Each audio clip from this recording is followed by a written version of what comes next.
Greece and Kuwait historically are best friends forever. Ένα Ιουνίου 2006 Δευτέρα. Μαθαίνω ελληνικά, σας αγαπώ πάρα πολύ. Let's begin. When you study Kuwait's ancient history, meaning before the birth of Jesus Christ, peace be upon him, you would learn about the Greek presence in Kuwait. In what you call in your language, in your glossa, filaka, meaning guard, protection.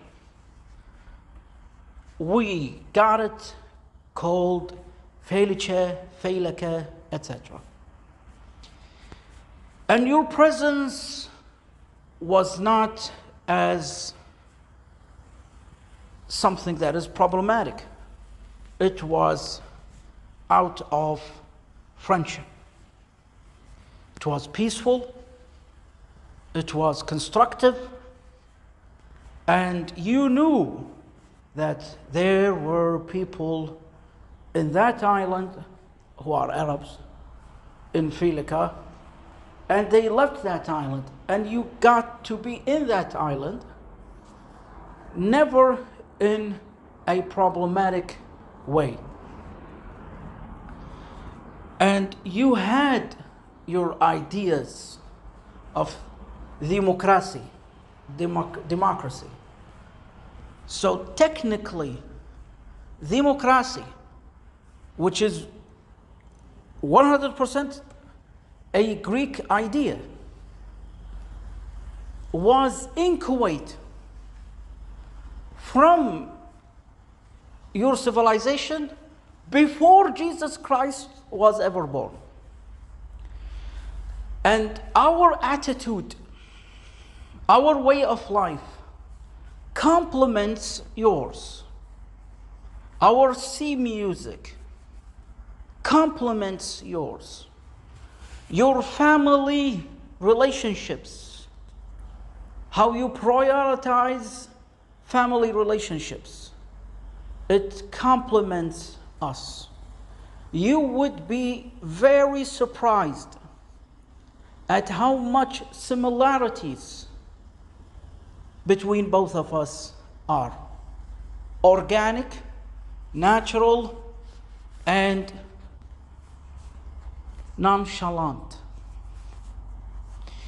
And when you go to Saudi Arabia, you would find Al-Khat al-Thamudi, the ancient Arabic way of writing. And you will see the similarities between Al-Khat al-Thamudi and Greek alphabet. And you would be surprised at how much Arabic is like ancient Greek with your grammar rules, and how that you have a dual form, al-muthanna. When you add a yah and nah sound at the end, and I can show you that in a different video, how ancient Greek grammar complements or is harmonious with Arabic grammar rules. What does that mean? Most ancient Greek people were genetically like most Arab people, and this is just science, and it's something that all about inclusivity. We are from this genetic family, Y haplogroup J. Most Arab people are J1 in the Arab Peninsula, in the Arabian Peninsula. And some of us are J2. Of course, we have other genetic codes. It's not just J, but the majority is J. When you go to the genetic makeup of ancient Greek tribes, in all of the Greek ancient history chronicles, you would see them being described as coming from their east side, which is the upper side of Turkey, modern day Turkey, which was prior to Jesus Christ's birth, meaning before the Byzantine Empire. So we're talking about that time frame. So you really aren't that far from the Fertile Crescent. You're not in the northwest side of Canada. And we are not from the southeast side of Australia. We are way closer than we think, geographically. And especially Kuwait, and Saudi Arabia, and Lebanon, and Syria, and Iraq, and Palestine, and Jordan. You're all around us. You really aren't that far away. We're closer to you than the kingdom or the United Kingdom of the UK. So much like Saudi Arabia has a kingdom way of life, if you will,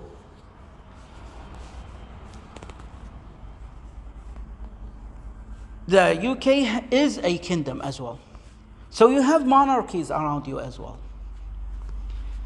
And you were a monarchy as well. So if you just think about politics and economy, it's always not the full picture.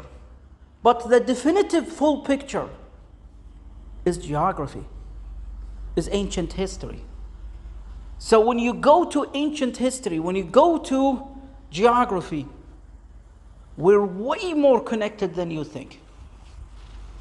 And prior to any sort of favoritism, any religious favoritism, and again, this video is to promote inclusivity and harmony and understanding and love and peace between everyone.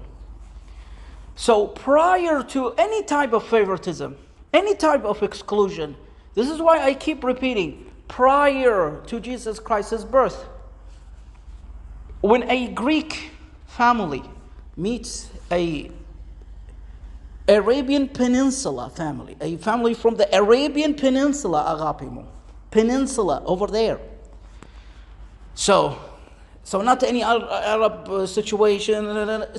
It's just like Europe. You know, you have a lot of different kinds of peoples with an S. But when you focus on the Arabian Peninsula, they are haplo or aplos, meaning singular. We are from the same singular patriarchal genetic root. So when you are cupcake canelas, when your skin is cinnamon, prior to Jesus Christ's birth, that's no coincidence. So this is why genetically, and again, this is to promote inclusivity, etc. If you have two babies, one is from the Arabian Peninsula and the other from Greece, you wouldn't tell the difference between them as they grow up. If you didn't tell them that you are from the other planet called Europe and you are from the other planet called the Arab world, they wouldn't feel so different. But we got people going on saying, you are from this world, and the other guy is from that world. I got on a plane. It took me less than an hour and a half to be in that other world of Europe. It wasn't a different planet. But it's all about complexities that made people forget just how basic it is, our own connections. Our connections are really basic. It's super simple. But we just got a lot of complexities. Your religion of Christianity came from us. It is عربية. الديانة المسيحية أساساً عربية. So your whole Christian identity that we respect isn't really that foreign. All on itself, isn't that foreign. Take this example. Tuma,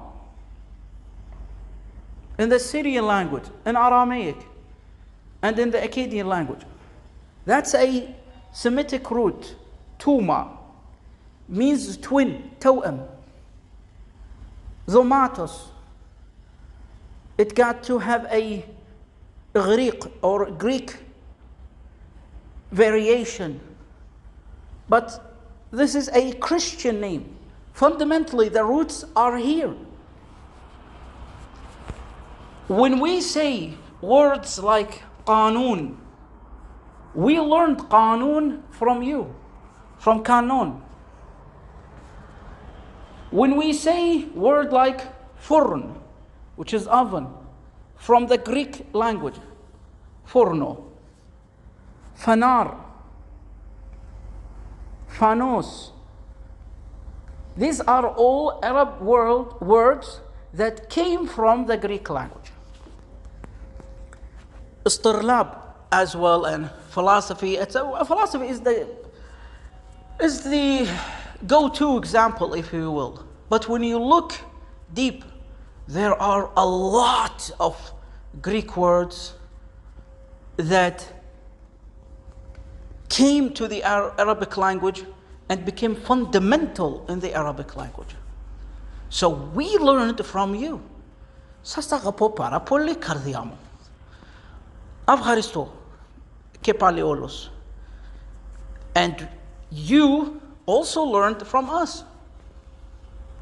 So the thing is that people sometimes, get caught up with a lot of different types of ta'assubat, racism or favoritism over anything, and they miss the whole beauty of this whole picture. It's just so beautiful. And it's just like the concept of heaven in the Arabic language, which is called Jannah. The concept from Jun, which means to statara, which means to cover, to be obscure.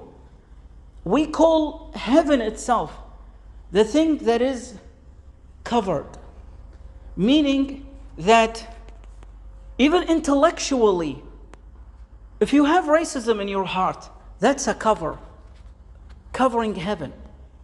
If you have any type of favoritism, ta'assubat, that just covers something paradise-esque.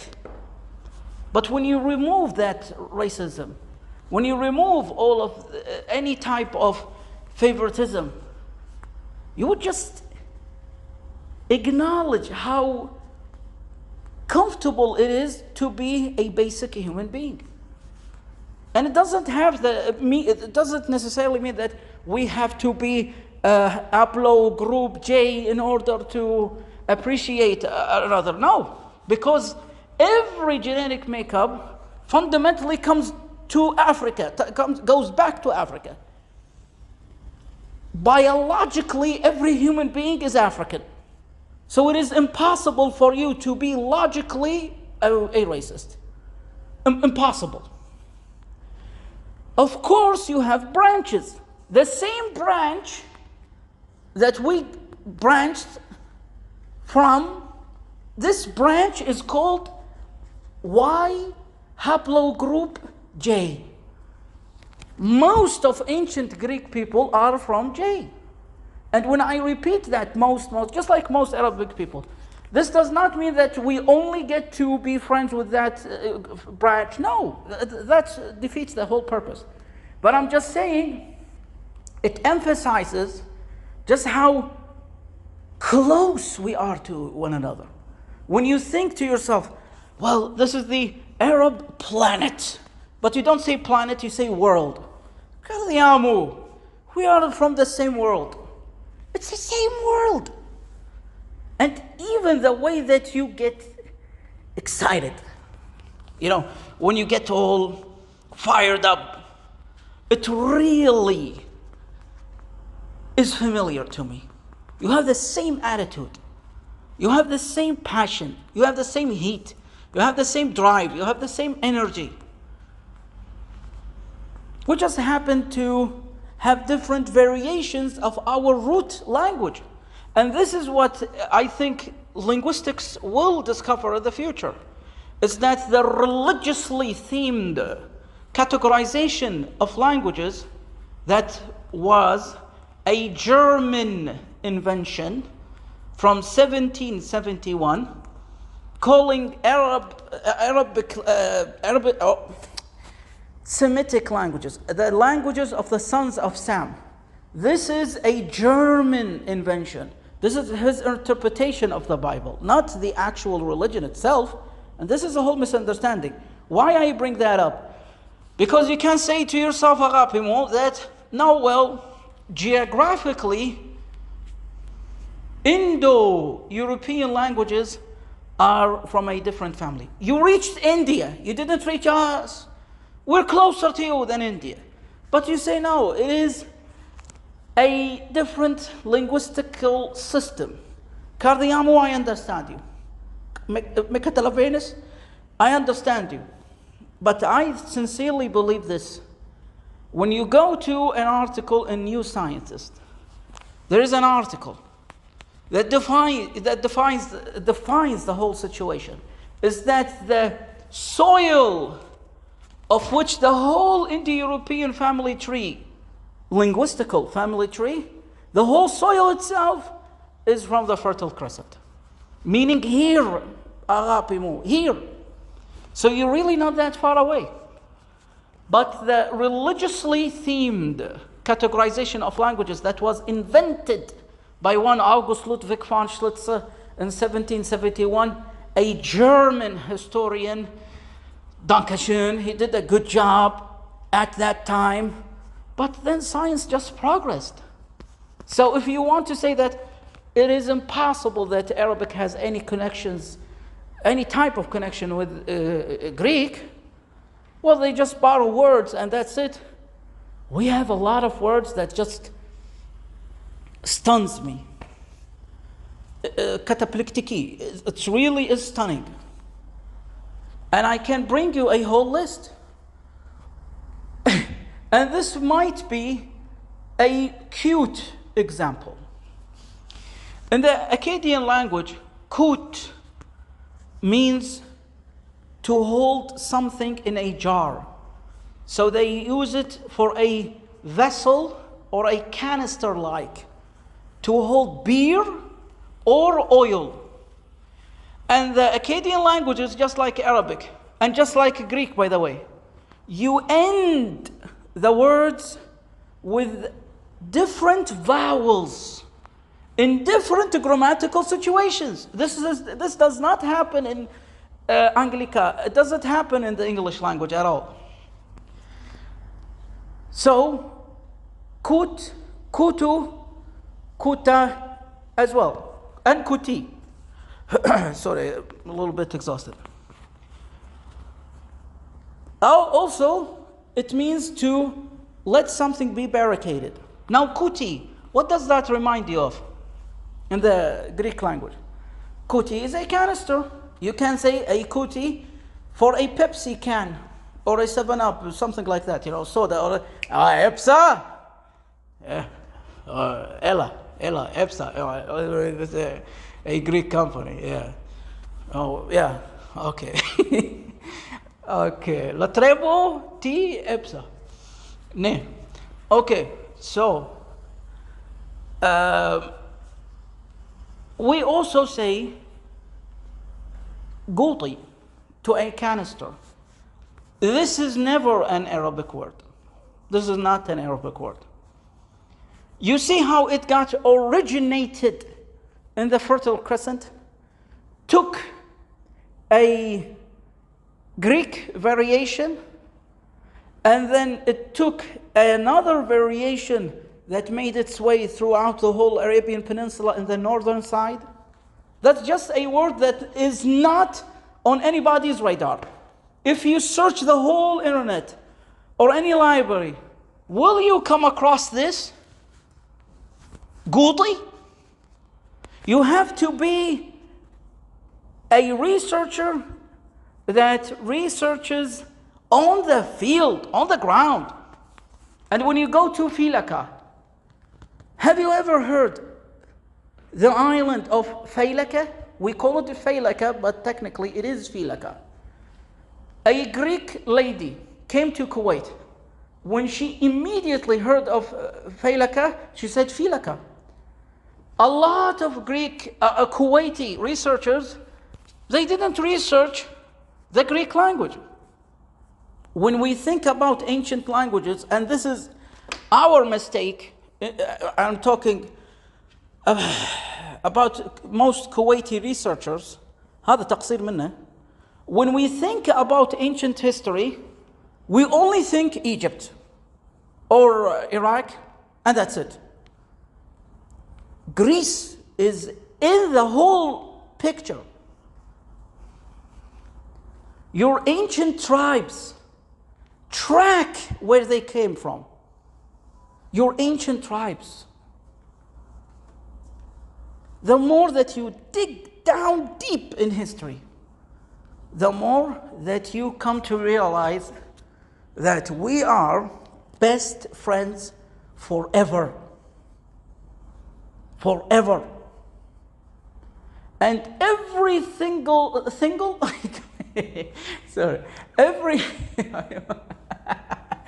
sorry, you know, when I change to Greek language, sometimes I say theta, I stress it sometimes. All right. Telos pardon, agapimo. Or every single, kadiamo, single. Yeah. Ne. Every single event that happens in history, which is happening currently, cardiamo, just keeps getting us to realize this logical conclusion. We are best friends forever, and it is the most healthy kind of relationship between two civilizations. Our relationship is what everybody wants to have. Seriously. Why can't we explore that? Why is that? We must explore this. And I am learning Greek. And I will keep Mathero Elinika on and on. Because deep down in my heart, I know that we share the same root. And by the way, this is no way, shape or form a claim that the Arabic language originated the Greek language or the Greek language originated the Arabic language. It simply is this: we share the same root. Sasagapo parapoli. Avcharisto poparakolothisate. Avcharisto kepaliolos. Search the internet. Al-Thamudi script. Just write Al-Thamudi script and look at the alphabet. Thank you.